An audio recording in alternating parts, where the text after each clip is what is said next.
If you're ever going to listen to me when I say these next few minutes will change how your videos will look forever and instantly make them look more professional, this is it. Let's be honest, there's a lot of talk on YouTube where people say you must buy this camera accessory because this will make your footage, your photos, your everything look better. And most of the time you will go over to Amazon, you will buy them, they come, you try them, you realize how bad they are, they go in a drawer to be never used again. But this is actually something you will use every day when it comes to videography from this point onwards and will make your footage look better, guaranteed. It's that good, I may even go to the extreme of saying I'd super glue this to my lens. This is a cpl-vnd 2-in-1 filter from K&F. And in this video, I'm going to show you exactly why this has earned its place in my camera bag and on my lens every single day. Because this can be used in a variety of situations to make your video look better,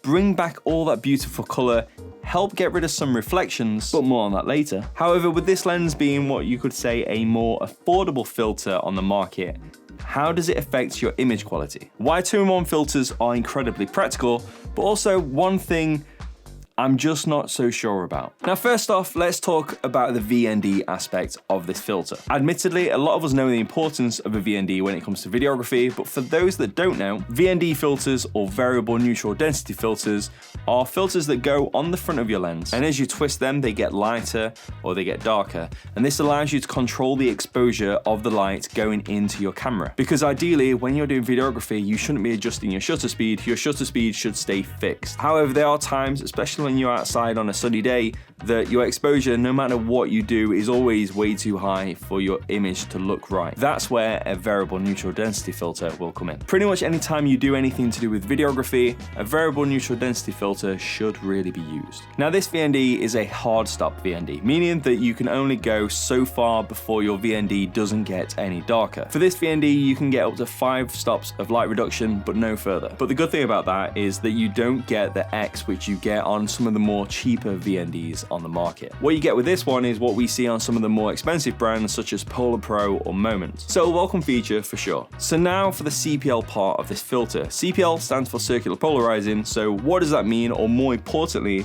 what can you do with it? Why is it so useful? Take this for instance. If you're outside filming on a sunny day, admittedly a rarity here in England, there are times when your blue sky doesn't look quite blue and it looks more blown out, almost white. Let's say you're in a forest or somewhere where there's a lot of green grass and leaves. Sometimes this green part of your image doesn't look too good, but using a CPL filter on the front of your lens can help reduce all of that and make your image just look so much more vibrant and full of saturation. If you're filming anything with water in it, so let's say you're filming in front of a lake, your lake will naturally have some kind of reflection in it, whether that's the background or even the sky, and sometimes that isn't what we want. But with a CPL filter, you can help reduce that reflection and bring back that natural color of the water. Car videography or anything to do with automotive stuff, a CPL filter is pretty much a must-have. Similar to the lake or anything with water, a car, a motorbike, anything which is very shiny will give you reflections, therefore not allowing you to see the true color of the paintwork. But a CPL filter can help reduce the amount of reflections in your image. Perhaps you're wanting to do some filming through a car window. Maybe you're working on a film set and your two subjects who are having a conversation are inside the car and your camera is on the outside of the car. Again, with glass in the window being so shiny and reflective, sometimes you will get the reflection of the sky or anything that's passing by the window.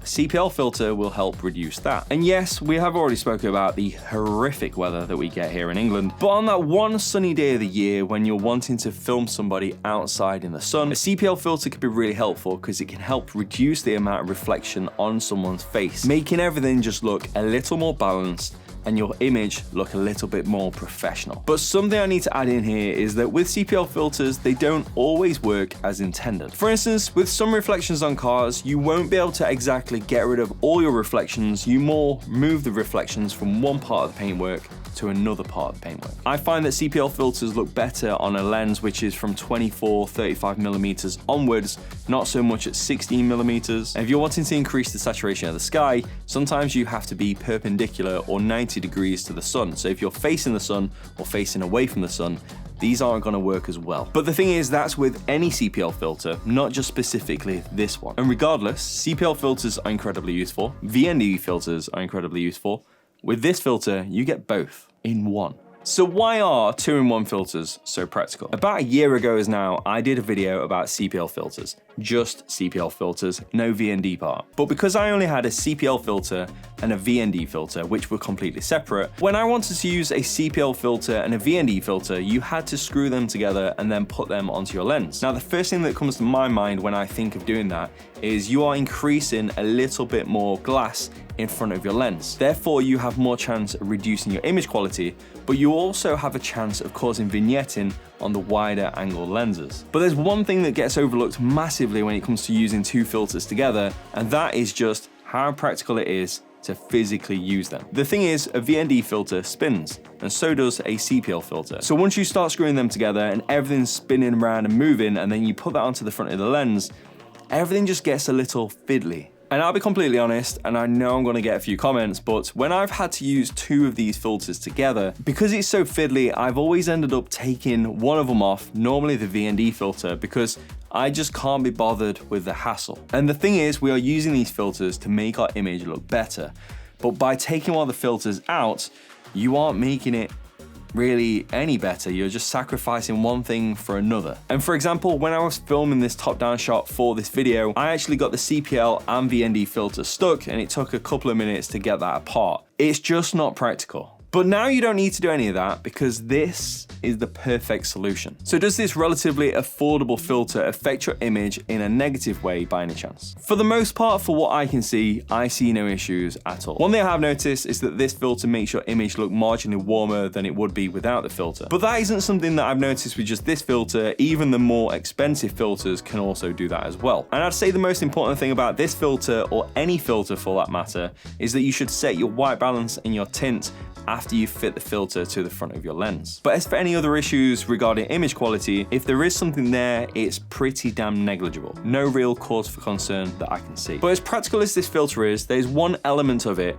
that could be potentially frustrating at certain times. And for some of us may mean that this is not the only filter we end up buying. As we know, this is a 2-in-1 filter, allowing you to use the VND part of it from 1 stop to 5 stops of light reduction. And as much as 1 stop of light doesn't seem like a great deal on paper, for some of us in some situations, that is something we're not gonna want to deal with. But there is a potential in these situations you want to still use a CPL filter. And in them situations, this filter isn't gonna be the right thing for you, and ideally you're gonna have to go out and buy a standalone CPL filter. But for some of us, that isn't gonna be a huge deal, but it is something to be aware of. But on the flip side of that, CPL filters as a standalone will also have some kind of light reduction. Not quite 1 stop, but sometimes like 1/3 of a stop. But when it comes to this filter, or any filter that I would potentially recommend on this channel, I'd say get hold of one, go out, try it, see how creative you can be. And for this one especially, see how much better your image quality will be with this filter. For the last 12 months, I've permanently had a CPL filter in my camera bags. They're filters that I take everywhere with me, and I have them to fit all of my lenses. But finally, when it comes to doing any video work, they will now be replaced with this. However, there are things that I have bought for my camera which have been a huge waste of money, and you can find out exactly what they are in this video right here. I'll see you soon.